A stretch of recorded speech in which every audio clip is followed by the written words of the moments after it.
copyrights are going to be landmines that are out there everywhere.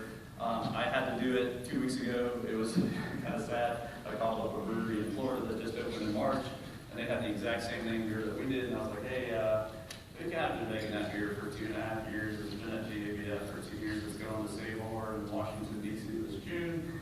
I really need to change the name of beer. And he's like, man, this is the fourth call I've gotten like this. Sorry, I'm not trying to be ugly. I don't want to create some confusion, especially with the beer that we're putting out there so publicly. So I would really appreciate it if you would change the name. You just hear the bonus because he's like, God, that's such a cool name for my beer. And I'm like, you have great taste in naming that. Sorry, we have the trademark on that. I can't let you use it. And that's a cool way to handle it. I think in this day and age, brewers should still be able to talk to one another, owner to owner.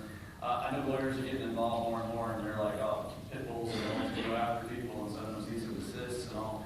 But I try to believe in take the high road, be courteous. If you can work it out in an amicable way, I think it's a great idea. I see a lot more big breweries taking on startups, and it doesn't always start out that way.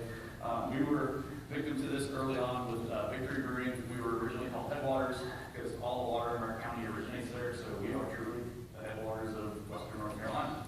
So this is perfect. Research the name was available. Tommy wrote the name and the logo. Forgot to file the trademark because it was $2,200, and I was like, $2,200 on a trademark, $2,200 on grain, $2,200 on grain. Go for the grain, got the grain, got cease and desist. So we changed the name. We were fortunate due to the semantics of the name and the bear that we have in our logo already. Changed 2 letters, took the H off, took the D off, put B and an R. We were set to go.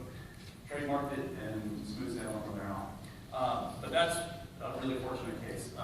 There are a lot of cases that are coming to light now that are more publicly visible, and I just think that with some of the larger breweries, I kind of scratch my head and I go, did you guys run this through your marketing department before you make this happen? Because it seems like the thing you're trying to protect, you're undoing with a public display of